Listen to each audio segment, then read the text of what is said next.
Hello and welcome. आप सभी का दिल से स्वागत करता हूं मैं स्मार्ट इन्वेस्टिंग यूट्यूब चैनल पर। अगर आप इस चैनल पर नए हैं तो ज़रूर सब्सक्राइब कर ले और साथ ही साथ बेल आइकन को भी क्लिक कर ले ताकि आपसे कभी भी कोई भी इंपॉर्टेंट अपडेट जो है वो मिस ना हो जाए। यहां पर मैं डेली मार्केट अपडेट जो है वो मैं प्रोवाइड करता हूं। अगर आपको अच्छी लगती है तो आप अपने फ्रेंड्स को भी शेयर कर सकते हैं। तो आइए अब हम लोग बात करते हैं इस वीडियो की जो भी मेन टॉपिक है। जैसे कि आप लोगों को पता है, थंबनेल से ही आपको पता चल गया होगा कि हम लोग बात करने वाले हैं ओक्ला जो आईपीओ आ रही है रिसेंटली, जो आज उसकी जो है क्लोजिंग है, यानी 31 जो अक्टूबर है ये आज क्लोजिंग है। तो बहुत सारे ऐसे लोग होंगे ये सोच रहे होंगे कि आज ये क्लोजिंग है और इस टाइम पे आप ये वीडियो क्यों ला रहे हो। तो ये बहुत ही सिंपल सी एक आंसर है इसके लिए कि देखिए, स्टॉक मार्केट जो होती है ना वो सिर्फ और सिर्फ आईपीओ के बेसिस पे नहीं होती है। आईपीओ एक्चुअल में वो इनिशियल पब्लिक ऑफरिंग होती है। अगर आपको मौका मिलता है तो आप ज़रूर उसमें अप्लाई करते हो। अगर नहीं होती है तो लॉन्ग टर्म के लिए जो लोग इन्वेस्टिंग के लिए सोचते हैं ना, वो वहाँ पर इस चीज़ को देख सकते हैं। तो अभी हम लोग ये जान लेते हैं कि इसकी जो मैं इसलिए क्यों ला रहा हूँ। तो एक्चुअल क्या है कि इसकी जो टोटल एप्लीकेशंस हुई है ना, जो सब्सक्रिप्शंस हुई है वो 31.44% ऑलरेडी हो चुकी है। मतलब इतनी टाइम्स ऑलरेडी हो चुकी है। तो देखिए, इसमें क्या है, कंपटीशन भी बहुत ज़्यादा है। मतलब आपको एलोकेट होने के जो चांसेस है वो बहुत ही कम है। तो इसीलिए क्या है कि मैं इसको आफ्टर क्लोजिंग में ये ला रहा हूँ। बट इसका मतलब ये नहीं है कि आप इस वीडियो को देखोगे नहीं या फिर जानोगे नहीं इस कंपनी के बारे में। देखिए, इसकी जो लिस्टिंग की है ना बहुत ही बेहतरीन दिख रही है। मतलब आपको मैं बता दूँ, 10 से लेकर 12% या उससे भी ज़्यादा इसकी रिटर्न मिल सकती है, ऐसी जीएमपी बता रही है। बट एग्जैक्ट नंबर में कितना मिलेगी, अगर आपने अप्लाई किया है तो ये जानना आपके लिए तो बहुत ही ज़रूरी है। और साथ ही साथ जो लोग ये सोच रहे हैं कि मुझे फ्यूचर में इन्वेस्ट करना है इसमें, तो वो इस कंपनी के बारे में डिटेल्ड जो एनालिसिस है वो आप करके ज़रूर रखिएगा। ठीक है, तो अब हम लोग इसकी थोड़ी इंपॉर्टेंट पॉइंट्स के ऊपर ध्यान देते हैं। तो जैसे कि आप लोग यहाँ पर देख रहे हैं कि ओक्ला इंडिया आईपीओ ये जो है 29 अक्टूबर को स्टार्ट हुई थी, 31 अक्टूबर को ये क्लोज हो गई है। तो इससे हमें क्या समझ में आ रहा है कि 3 दिन के लिए ओपन हुई थी और बहुत ही अच्छी इसकी रेस्पॉन्स आई है, मतलब सब्सक्रिप्शन लेवल पे। तो इसका एक्चुअल हम लोग जान लेते हैं। देखिए, पिछला वीडियो अगर आप लोगों ने नहीं देखा है, जो मैं लेंस कार्ड के ऊपर मैंने वीडियो बनाई थी और मेरा जो पॉइंट ऑफ व्यू था वो मैंने पहले ही बता दिया। और आज मैं यूट्यूब में देख रहा हूँ बहुत सारे लोग उसी टॉपिक के ऊपर सेम चीज़ बता रहे हैं जो मैंने कल ही ऑलरेडी बता दिया था। इसका मतलब ये नहीं कि मुझे पहले से सब पता चल जा रहा है, बट हाँ, मैंने जो जजमेंट लिया था और बहुत सारे लोग यही बता रहे हैं कि लेंस कार्ड हो, चश्मा पहनाओ, टोपी नहीं। तो ये थंबनेल जो मोस्ट कॉमनली यूज़ हो रहा है, अगर आपने अभी तक नहीं देखा है, देखिए अभी भी तो उसकी जो एप्लीकेशन से वो स्टार्ट हो जाएगी आज से। तो आपको वो बहुत ही हेल्प करेगी एक जजमेंट, मतलब एक्चुअल जजमेंट लेने के लिए। और सेम पॉइंट जो है वो मैं आपको यहाँ पर भी बताऊंगा। तो जैसे कि आप यहाँ पर देख रहे हो, इसकी जो बुक वैल्यू, इसकी यानी ओक्ला जो आईपीओ आई है इसकी जो मैं बात कर रहा हूँ, तो इसकी जो बुक बिल्डिंग है, मतलब वो मार्केट, मतलब हम लोगों से कितना पैसा मांग रहा है वो है 1667.54 करोड़। और ये पूरी की पूरी कितनी है, और पूरी की पूरी टोटल क्या है, ऑफर फॉर सेल है। इसका मतलब क्या है कि जो भी ऑलरेडी है, जो शेयर होल्डर्स हैं ऑलरेडी, वो अपना शेयर बेचकर ये हमें दे रहे हैं। इसका मतलब क्या है कि वो चाहते हैं कि बहुत सारे लोग जुड़े। अब इतना क्रेज़ क्यों है, जब इतनी जो कोई बेच रहा है ना ही ये अपनी इन्वेस्टमेंट करेंगे फर्दर, तब भी इतना ज़्यादा रेस्पॉन्स इसमें क्यों आया है, उसकी रीज़न है इसकी बिज़नेस। तो वो बिज़नेस हम लोग जान लेते हैं। उससे पहले हम लोग ये देख लेते हैं कि इसकी जो आईपीओ के बैंड है वो क्या है। देखिए, यहाँ पर आप जैसे कि देख रहे हैं 730 जो प्राइस है उस पर ये मार्केट में आने की पूरी पूरी संभावना है। बट ये जो प्राइस है ये हम लोगों को दिया जा रहा है, जिस दिन लिस्टिंग होएगी उस दिन ये अच्छी खासी रेस्पॉन्स दिखाने वाली है, इतनी मेरी गारंटी है। खैर, आगे हम लोग देखते हैं। तो यहाँ पर आप देख सकते हैं इसकी कुछ जो इम्पोर्टेंट पॉइंट्स है। जो देखिए, मेरी जो कल जो वीडियो मैंने बताया था उसमें भी मैंने ये चीज़ पॉइंट किया कि इसकी फेस वैल्यू देखिए 1 पर शेयर है। मतलब इसमें क्या, देखिए 1 पर शेयर ये ख़राब नहीं होती है, 1 पर शेयर भी है और जो इसकी शेयर प्राइस भी है वो बहुत ही हाई लेवल में है। और दूसरी बात क्या है कि इसमें फ्यूचर में क्या है ना, स्प्लिट होने की चांसेस बहुत ही कम हो जाती है। तो ये जो 10 नंबर है ना, ये जो 10 की जो फेस वैल्यू रहती है ना, तो उससे क्या है कि एक कॉन्फिडेंस आता है कि हाँ, मुझे फ्यूचर में अच्छा खासा स्प्लिट मिल सकती है, बोनसेस मिल सकती हैं। ऐसी बात नहीं है कि अगर 1 है तो ये स्प्लिट नहीं कर सकती। मतलब स्प्लिट तो इसमें पॉसिबल नहीं है, बट बोनस बहुत ज़्यादा दे सकती है, ऐसा भी हो सकता है। बट अगर 10 रहती है ना, तो हमें लगता है कि हाँ, हम लोग एक्चुअल में कंपनी की इनिशियल स्टेज की जो इन्वेस्टर्स है वैसा हम लोग समझ सकते हैं। खैर ऐसी कोई बात नहीं है कि ये कंपनी ख़राब है। देखिए ये पॉइंट मेरे हिसाब से तो मैं इसमें अप्लाई नहीं किया हूँ अभी तक, और मैं इसमें करूँगा नहीं। फ्यूचर में मैं इसके रिज़ल्ट वगैरह देख कर क्या होती है क्या नहीं, वो सारी चीज़ें जजमेंट देख कर मैं इसमें जो इन्वेस्टमेंट है करूँगा। देखिए मेरी जो 3 ऐसी जो है पॉइंट्स है जिसके बेसिस पे मैं इन्वेस्टमेंट करता हूँ, वो भी अप्लाई करता हूँ आईपीओ में। तो आईपीओ में जो सबसे पहली है शेयर जो फेस वैल्यू, उसमें ही मेरा जो पॉइंट है ये कट गया है, तो इसीलिए मैं इसमें तो इन्वेस्टमेंट नहीं किया हूँ। और आप लोग चाहते हैं तो कर सकते हैं, ऐसी मेरी कोई दिक्कत नहीं है। और दूसरी बात क्या है कि अभी तो आप कर भी नहीं सकते हैं, क्योंकि इसकी जो क्लोजिंग है वो तो ऑलरेडी हो चुकी है 5 बजे तक, और आप ये शायद हो सकता है कि आप इसे लेट से देख रहे हो। और इसमें क्या है कि एम्प्लॉय डिस्काउंट आपको मिल रही है 69 रुपीज़ की। और ये मैंने पिछले कल के वाले वीडियो में भी मैंने बताया था, मैंने लेंस कार्ड वाली जो वीडियो है उसमें मैंने बताया था कि एम्प्लॉयज़ यानी जो पैन जो है आपका रजिस्टर रहती है कंपनी के साथ, और आपने जिस डीमेट से अप्लाई किया वो पैन अगर दोनों मैच रहता है तो ही ये एलिजिबल होती है। ठीक है, तो इसमें क्या है कि आप लोगों को बहुत ही ज़्यादा बेनिफिट मिलने वाली है ये जो शेयर है। तो एक्चुअल में ये कंपनी क्या काम करती है, क्या है, वो सारी चीज़ें हम लोगों को जानना बहुत ही ज़्यादा ज़रूरी हो जाती है। और इस वीडियो में हम लोग वो सारी चीज़ें बता तो देंगे, बट आप लोगों को क्या है कि वीडियो को कंटिन्यू देख रहे हो या नहीं देख रहे हो, ये बहुत ही ज़्यादा इंपॉर्टेंट पॉइंट हो जाती है। क्योंकि मैं क्या है कि मैं सारी चीज़ें आपको एक्सप्लेन करने की पूरी कोशिश करता हूँ, बट आप लोग क्या होते हैं ना, जो आपको चाहिए वही चीज़ आप देखते हो। अगर आप वो नहीं मिलती है तो आप स्किप कर देते हो या फिर आप एग्जिट कर देते हो वीडियो में। तो उससे क्या है कि जो आपको चाहिए, जो आप ना सुनना चाहते हो, वही आपको मिलना ऐसा सोच रहे हो, बट वो सत्य नहीं है। जो आपको चाहिए वही अगर आपको सुनना है, तो उससे अच्छा है कि आप वीडियो ही मत देखो। ठीक है, खैर वो सब तो थोड़ी साइकोलॉजी वाली चीज़ें हो जाती हैं, बट हम लोग इस वीडियो में फोकस करते हैं। तो ये जो आईपीओ आई है ये एक्चुअल 29 को स्टार्ट हुई थी और 31 तक यानी आज क्लोज हो गई है। इसकी जो टेंटेटिव अलॉटमेंट जो है वो नवंबर 3 तक की बात कर रहे हैं कि वहाँ तक मिल जाएगा। अगर आपको नहीं मिलता है, आप अनलकी हो, जो कि इस मामले में, इस शेयर के मामले में देखा जाए तो बहुत लोगों के साथ होने वाला है। क्योंकि जैसे कि मैंने बताया कि 31 या फिर यूँ कह सकते हो 31.5 टाइम्स जो है इसमें एप्लीकेशंस आए हैं। तो इसका मतलब ये है कि वन टाइम ही मिलेगा चाहे कुछ भी हो जाए। तो बहुत सारे ऐसे लोग हैं जिनको ये अलॉटमेंट नहीं मिलने वाली है, और जिनको मिलेगी उनको तो मैं पहले से कॉन्ग्रेचुलेसन बता दे रहा हूँ, क्योंकि बहुत ही अच्छे लिस्टिंग्स इसमें लगने वाले हैं। और अगर आपको नहीं मिलती है तो नवंबर 4 तारीख को ये आपके जो फंड्स है जो लॉक हुई थी बैंक में, सीज़ हुई थी, सीज़ नहीं कह सकता हूँ, जो ब्लॉक हुई थी, वो जो है आपको रिफ़ंड मिल जाएगी। और ये आपके डीमैट अकाउंट में सेम डे ही मिल जाएगी। और ट्रेड करने के लिए यानी नवंबर 6 तारीख से लेके क्या है कि आप और मैं, जिन्हें नहीं मिली है उनको, और सारे लोग जो है वो इसमें ट्रेड कर सकते हैं। ठीक है, तो यहाँ तक आशा करता हूँ कि आपको समझ में आ गई होगी। और ये सारी चीज़ें तो आपको पता ही होगी कि मिनिमम जो है एक लॉट आपको ख़रीदना है, जिसमें आपको 20 शेयर्स मिलेंगी। तो ये आपकी अमाउंट होती है। और रिटेल के लिए जो मैक्सिमम लिमिट है, ये सारी चीज़ें आशा करता हूँ कि आप लोगों को पता ही होंगी। और मुझे नहीं लगता कि कोई इस रेंज से बाहर अभी तक गया है, क्योंकि ये जो रेंज है इससे बहुत कम लोग होते हैं जो ये वीडियो देख रहे हैं और अभी भी इस रेंज से बाहर चले गए। ऐसा बहुत ही कम पॉसिबिलिटी है, क्योंकि जो लोग इस लेवल में चले जाते हैं ना, तो वो ऐसे वीडियोस नहीं देखते हैं। वो खुद से ही, जो मैंने बताया था ना, रेड हेयरिंग प्रॉस्पेक्टस, वो पढ़ लेते हैं। तो वो पढ़ने के बाद ऑटोमेटिक वहाँ पर वो चले जाते हैं।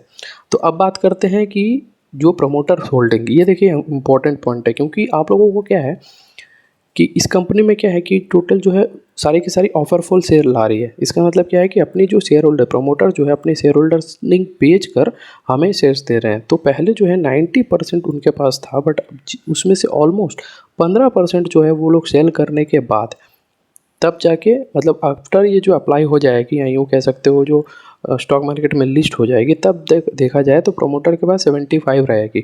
जो सेबी के रूल भी है कि 75 मैक्सिमम होल्डिंग रख सकते हैं कोई भी कंपनी, तो वो इसमें फुलफ़िल कर रही है। तो फ्यूचर में इसमें कोई दिक्कत नहीं होने वाली है। ये एक प्लस पॉइंट है इसमें। तो अब हम लोग एक्चुअल में देख लेते हैं कि कंपनी काम क्या करती है।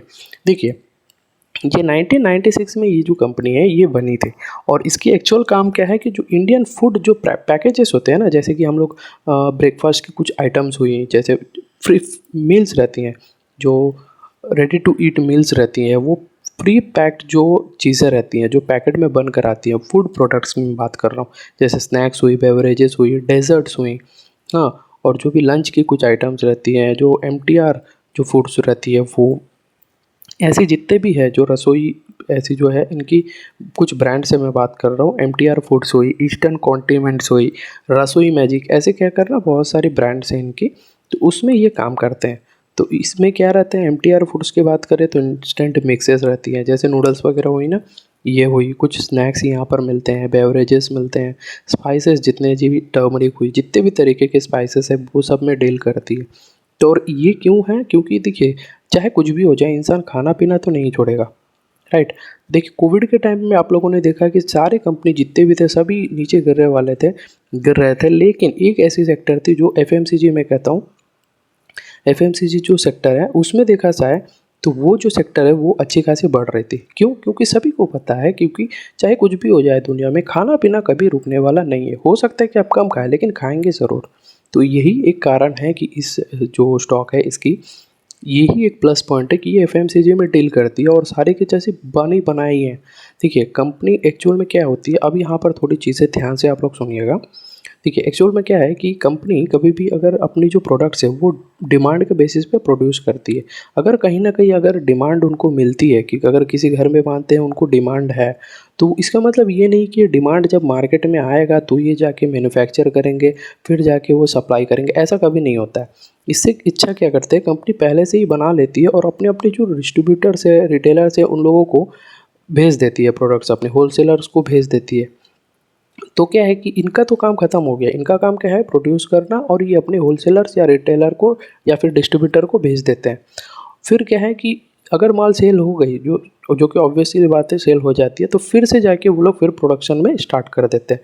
तो इसमें क्या है कि आप लोगों को सिर्फ ये देखना है कि जो पेमेंट आती है, ऐसा तो नहीं है जो होलसेलर है वो आप माल भेजते ही वो आपको पेमेंट कर देंगे। तो इसमें सबसे इम्पोर्टेंट बात होती है कि आप लोगों को पेमेंट कितना दिन के अंदर मिल रही है, ये सबसे इम्पोर्टेंट बात होती है। तो वही सारी चीज़ें हम लोग देखते हैं, बट उससे पहले इसकी फाइनेंशियल्स देख लेते हैं, क्योंकि फाइनेंशियल्स भी देखना बहुत ही ज़्यादा ज़रूरी है। एसेट्स की हम लोग उतने डिस्कशन नहीं करेंगे। देखिए सबसे पहले 2023, 24, 25 और ये पहली क्वार्टर की है वो हम लोग देख लेते हैं। टोटल इनकम की बात करें, पहले 22 थी, फिर 23 हुई और अभी 24.5 के आसपास पहुंच गई है। मतलब इनकम देखा जाए तो अच्छी खासी हो रही है। फिर उसके बाद देखा जाए तो प्रॉफिटेबिलिटी में, तो प्रॉफिट आप देखिएगा 2023 में देखिए 339 या यूँ कह सकते हो 340 के आसपास थी, लेकिन 2024 में देखिए ये घट के आ गई 226 तक आ गई है।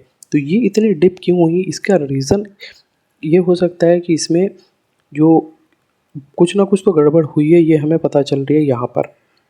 वो क्या है कि पूरी अगर हम लोग बैलेंस शीट पढ़ेंगे तो हमें डिटेल में पता चल जाएगी। खैर उसके बाद देखिए क्या कोई ग्रोथ हुई है। ऑब्वियसली यहाँ पर देखिए ऑलमोस्ट 226 से लेकर 255 तक आ चुकी है, यूँ कह सकते हो 56, यानी 30 करोड़ की इसमें यहाँ पर बेनिफिट दिख रही है।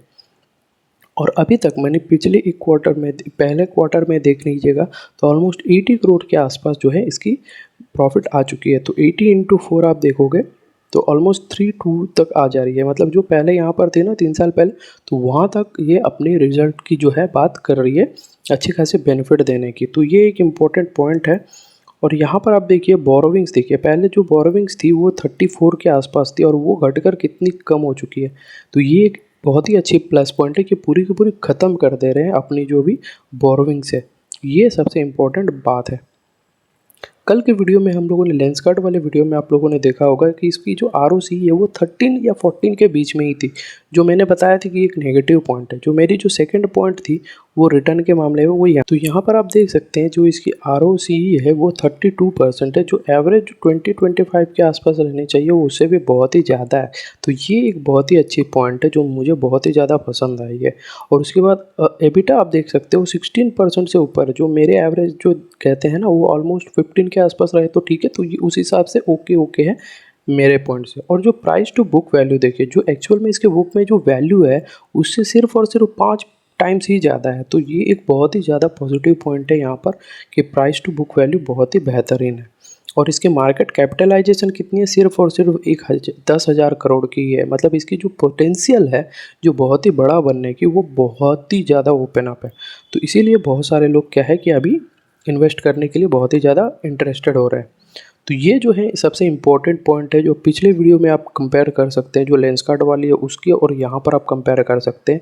EPS देखिए पहले क्या है कि प्री IPO में देखिए ये कम थी, यानी 18.67, पोस्ट आईपीओ, आईपीओ के बाद क्या है, अर्निंग पर शेयर जो है वो बढ़ जाएगी। ये कैसी होती है, देखिए अर्निंग पर शेयर डिपेंड करती है कि उनकी क्या अर्निंग्स हो रही है। तो ऑब्वियसली देखा जाए तो अर्निंग्स बहुत ही अच्छा बढ़ रही है इसीलिए। और पी रेशियो देखिए, जो पहले पी रेशियो थी मार्केट में, ये लोग जब ला रहे हैं मतलब पोस्ट आईपीओ के बाद इसकी जो वैल्यूएशन है वो घट रही है। मतलब जो वैल्यूएशन ये लोग पहले से होल्ड करके रखे हुए हैं उससे कम करके हमें क्या है कि अपने शेयर्स दे रहे हैं। तो ये एक तरीके से पॉजिटिव भी कह सकते हैं और नेगेटिव भी कह सकते हैं। बट यहाँ पर पॉजिटिव है क्योंकि जो पी रेशियो है वो ऑलरेडी बहुत ही ज़्यादा है। जो पी रेशियो रहती है वो अगर 23 के आसपास या यूँ कह सकते हो 25 के आसपास रहती है ना, तो ये बहुत ही बेहतर मानते हैं। लेकिन यहाँ पर ऑलमोस्ट 40 के आसपास है, तो उसे घटाकर अगर 30 के आसपास ला रहे हैं तो हमारे लिए बहुत ही ज़्यादा है कि इसकी जो एक्चुअल प्राइस है हमें वही प्राइस में ये जो स्टॉक है मिल रही है। तो इसीलिए मुझे लगता है कि ऑलमोस्ट 31 टाइम्स जो है इसमें सब्सक्रिप्शन भयंकर तरीके से हुई है। ठीक है, तो आशा करता हूँ आपको यहाँ तक सारी चीज़ें आपको पता चल गई है।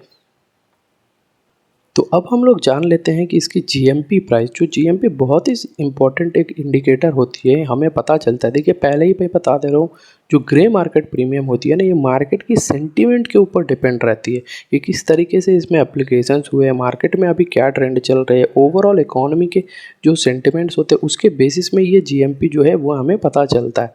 बट कोई ना, क्योंकि एक जीएमपी के ट्रेंड चल रही है, ये कोई गारंटी नहीं होती है, बट एक ट्रेंड चल रही है तो मैं भी आपको बता देता हूँ। इसकी जो जीएमपी है देखिएगा, पहले क्या है कि 68 के आसपास थी जिस दिन इसकी जो आईपीओ है वो स्टार्ट हुई, राइट। जिस दिन आईपीओ स्टार्ट हुई वो 68 के आसपास थी। और धीरे धीरे क्या है कि वो बढ़ते हुए जो 68 है वो भी ख़राब नहीं थी, मतलब वो भी बेहतरीन थी। वो 10% के आसपास थी, क्योंकि इसकी जो बेस है वो 730 के ऊपर आएगी, इसलिए हमें कम नज़र आ रही है। बट देखा जाए तो प्रॉफिटेबिलिटी बहुत ही बेहतर है। और उसके बाद यानी जिस दिन आज की तारीख में अगर आप देखोगे तो ये 730 की जो प्राइस है, जो इश्यू प्राइस है, उसमें देखा जाए तो 78 रुपीज़ तक की हमें बेनिफिट मिल रही है।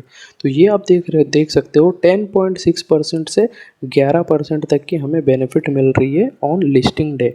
तो ओवरऑल देखा जाए तो जिन लोगों को भी ये आईपीओ मिलेगी, मुझे जहाँ तक कि लगता है कि ये 15 से लेकर 20% के आसपास तक की बेनिफिट जो है सभी लोगों को देने वाली है। ये मेरी पहली प्रेडिक्शन है।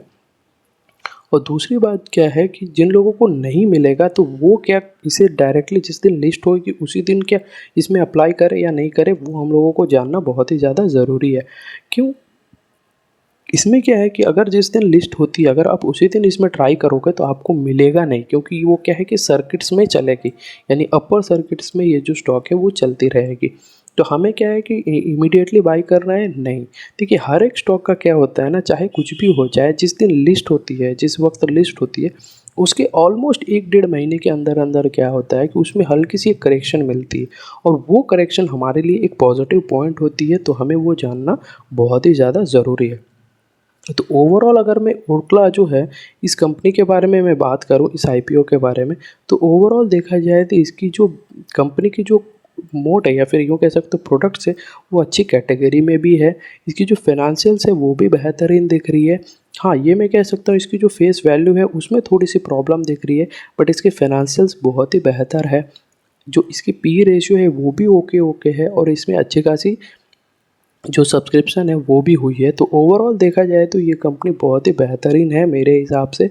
बाकी आपकी मर्ज़ी है कि आप लोग इसमें इन्वेस्ट किए हैं कि नहीं किए हैं, क्योंकि जो भी डिसीज़न आप लेते हो वो अच्छे खासे कोई फाइनेंशियल एडवाइज़र से लेके ही देना चाहिए, ऐसा मेरा मानना है। तो ओवरऑल इस वीडियो में मैं यही कह सकता हूँ कि अगर आपने अभी तक ओरक्ला जो इंडिया पर आईपीओ है इसमें आप लोगों ने अप्लाई नहीं किया है, तो आप लोग लिस्टिंग होने के बाद इसको अपने रडार में रख सकते हैं, ताकि ये अच्छे खासे बेनिफिट आप लोगों को फ्यूचर में देने वाली है। क्यों? क्योंकि इसकी जो वैल्यूएशन है ना वो भी बहुत ही कम है, 10,000 करोड़ की सिर्फ और सिर्फ अभी इसकी मार्केट कैपिटलाइजेशन है, जो फ्यूचर में बहुत ही बेहतर बढ़ने वाली, फुल पोटेंशियल रखने वाली ये स्टॉक है। ठीक है, तो आशा जिस वक्त मैं ये जो वीडियो एडिट कर रहा था उस वक्त मैंने चेक किया तो इसकी जो जीएमपी वो प्राइस है वो ऑलमोस्ट 91 तक चली गई थी। और इसी तरह जैसे कि मैंने बताया कि वो 15 से लेकर 20% तक की रिटर्न जो है वो आपको मिल सकती है लिस्टिंग के टाइम पे, वो मुझे लग रहा है कि अभी 100 के ऊपर यानी मैं ये तो परसेंटेज के टर्म्स में मैं बता रहा हूँ, बट ओवरऑल नंबर्स में देखोगे तो आपको 100 रुपये से भी ज़्यादा के बेनिफिट जो है वो आपको मिलने वाले हैं। और जैसे कि मैंने बताया कि इसकी जो सब्सक्रिप्शन है वो 31.44% की जो दिख रही थी, और अभी मैं जैसे देख रहा हूँ वो 46% यानी 46.53 टाइम्स की जो है वो अभी सब्सक्रिप्शन हो चुकी है। और मुझे ये लग रहा है कि जिस वक्त तक ये वीडियो आप लोगों को मिलेगी, आप देखोगे तो ये ओवरऑल मत देखा जाए तो 50 टाइम से भी ज़्यादा इसकी जो है सब्सक्रिप्शन हो जाएगी, ऐसी मुझे लग रही है। तो आशा करता हूँ आपको अच्छी लगी होगी। करता हूँ सारी चीज़ें आपको पता चल गई है, अच्छी लगी है तो वीडियो को ज़रूर सब्सक्राइब कर ले, वीडियो को लाइक कर दे और चैनल को सब्सक्राइब कर ले। और साथ ही साथ जो हमारी दूसरी जो चैनल है रूपी इन्वेस्टिंग, इसे भी आप ज़रूर सब्सक्राइब करके सपोर्ट कर सकते हैं। और साथ ही साथ अगर आपने अभी तक लेंस कार्ड वीडियो के बारे में नहीं देखा है तो आपने लेंस कार्ड के बारे में भी जान लेना है, उसमें भी बहुत ही डिटेल में आपको सारी चीज़ें समझा दिया हूँ। अगर आपको अच्छी लगती है तो आप अप्लाई कर लेना, नहीं तो आपकी मर्ज़ी है, बाकी मेरा कहना कुछ नहीं है। तो मिलते हैं अगले वीडियो में, तब तक के लिए जय हिंद।